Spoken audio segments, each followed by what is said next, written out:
Hi friends, this is Katie here and welcome back to my channel. Today I'm going to be setting up a new page in my bullet journal. I use this bullet journal mostly for reading and today I'm going to be setting up my March spread. So the video will take you through me setting up the spread and also through my TBR for the month of March. So in the month of March I'm taking part in the Irish Readathon and so I'll be taking you through most of the books on my TBR are in some way associated with Ireland. But on the screen just now you can see me setting up some of the layout of the page and kind of see it coming into formation. So I basically set it up very differently, well not very differently but quite differently from other spreads, and you'll see a bit of that later on. But this top bit I wanted to be a kind of reference point, so I have March written in and I created a little space for some key dates, and I created a calendar because that's something that I felt was kind of missing this month, a little calendar space just to kind of keep track of the days and figure out like what was going on and what was coming up in relation to my key dates area, which was in my February spread if you watched that video.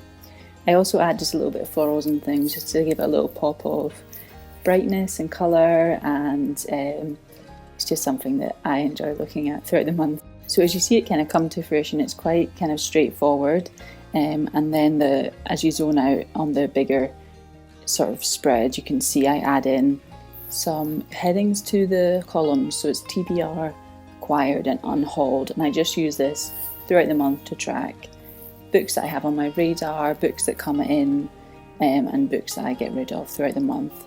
I also added this month a area to track like video planning because I've been trying to update my YouTube regularly. I aim for at least one video a week, and I wanted a space to kind of keep track of the video projects I was working on and maybe plan ahead for the future, etc. I don't fill that in during this video just because I want to have some kind of mystery around things that I might be uploading. Just to keep it exciting, but this is where you really start to see this spread come to be quite unique and quite different, and that is because I add in a Dutch door feature, which is something new which I've never had in my journals before. I got this from another bullet journaler called Claudia Joseph, and I just thought it seemed like a cool idea, and I thought I would try it this month and see if it works for me. I didn't really know what to do with this upper space that I'm just drawing some squares in just now. So I've created these blocks and I will add to them and use them as I see fit throughout the month. And it might just be a bit of a learning curve for next month in terms of what I find useful for that space. And then on the other side of my Dutch door, I start to add in some different spreads, I guess, some different boxes. I have a place to track the Irish Readathon, and the Dublin Literary Award is announcing its shortlist, I think, at the end of this month. So I've left a little space to kind of log that. And then I've been really enjoying this reading notes section and finding it quite useful, especially when it comes to filming wrap-ups and like remembering what I thought of books. So I'm definitely keeping that in, and oftentimes it goes over into the next spread and I'm okay with that. I then just add in some kind of plants and florals just to give it another pop of colour, which you'll see me colour in a moment, and just a little bit of sort of niceness, and yeah, I guess it brightens my kind of spread every time I look at it. I enjoy looking at it, so I wanted to keep that going. I'd like to maybe add in some different kind of styles of florals for next month. But yeah, I was really pleased with the way this Dutch door worked out actually, and I think it's going to be quite useful.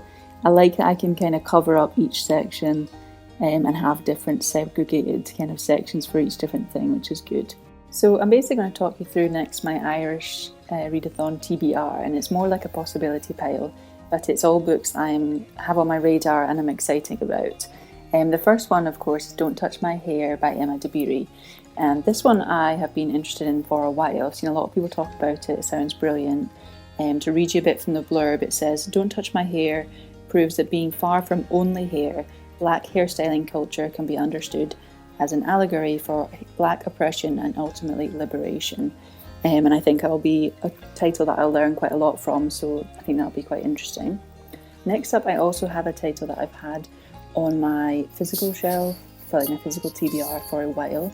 It's Orchard and the Wasp by Keelan Hughes, and my mum passed this on to me, and I believe it's kind of set in the financial crisis, and I think it just sounds quite interesting. Apparently it's quite slow paced, so I'm hoping that I'll be in the mood for a slow paced read, and I think it'll be quite good when I get into it.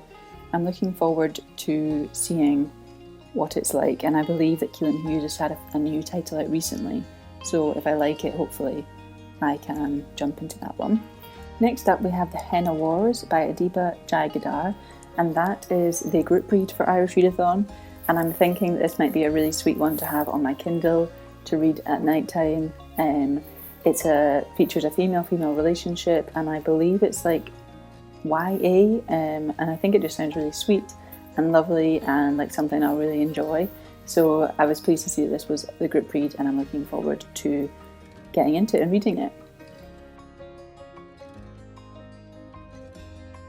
I then have an audiobook for a title called The Accidental Spy by Sean O'Driscoll, and this one is sounds really quite interesting. I got quite into spy narratives last year, and was curious to read some more about them, and I think this is partially set in the Troubles in Ireland, so hopefully I will learn a little bit about that through reading this title as well. I also put on the TBR The Trick to Time by Kit de Waal. If you watched my January wrap-up, you'll know that I loved My Name is Leon by the same author, and I wanted to read some more from her. This one has an Irish main character, so I've included it here. I also put on this TBR When All Is Said by Anne Griffin. I noticed I have this on Kindle, and this is also on the International Dublin Literary Award long list, so I'm kind of hitting two birds with one stone with this one, which is very nice. And my mum downloaded this, so I don't know a lot about it, but I'm curious to find out about it. I also added another Dublin Literary Award book, and that is Shadowplay by Joseph O'Connor, and I believe this is about Dracula and how the story of Dracula came to be, and I think it might help me hit the prompt for Irish Readathon of folklore, but we'll see if that is the case. And next up we have the only title which isn't related to Ireland in any way, but does have a bit of green on the cover, and that is Winter in Sokcho by Elisa Shua Dusapin, and it's translated by Anissa Abbas Higgins. And this one sounds really good. I saw Let's Talk About Books Baby mention it as like a kind of everyday story, and I'm interested to read more of those kinds of stories. And also it fits the prompt for a different year-long readathon that's happening called Read the World 21, and that takes place over on Instagram. I'll leave details below if you're interested, but it's set on the border between North and South Korea, which is interesting in itself, and it's about the relationship that a waitress forms with a visitor to the establishment where they work. So I'm interested in that and to see how it goes. And I just think it sounds like quite a varied and interesting TBR that I've set up for myself. So next up you'll see me kind of fill in the Irish Readathon section that I laid out earlier, and I just add in each of the prompts that they set out, and I'm not sure how strict I'll be with following them.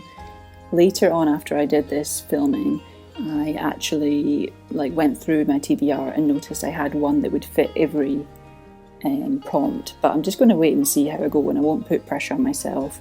I'm just going to enjoy it, kind of thing. But yeah, the prompts are all available. I'll leave links to all the hosts' channels below and all the information for the readathon if you're curious to take part yourself.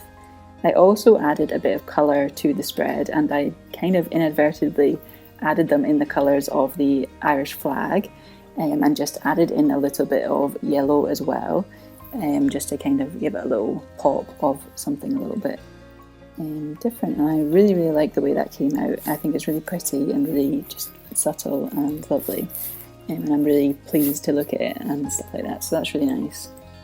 I then fill in the key dates section, and there's not a lot this month, to be honest. I just got approved for an audiobook on NetGalley called Mordew by Alex Febby, and I've heard good things about this. I think it's a bit of an epic novel. And I've also had a long-standing NetGalley title called Period Queen by Lucy Peach, which I am currently reading and hoping to finish off before the month begins. But you can see kind of where the inspiration for this spread's come from February, and how the spread is evolving. If you watched my February video, you'll see how this March spread is evolving. But I'm really happy with how it turned out, and I'm particularly pleased with the Dutch door that I did this month. And I think it will just be really fun to see how that goes, and how it works throughout the month for me. So that's really all for this video. I just want to thank you for watching if you got this far, and I'd love to hear your thoughts on anything I spoke about in this video. And yeah, I hope you have a lovely day, and I will see you again next time.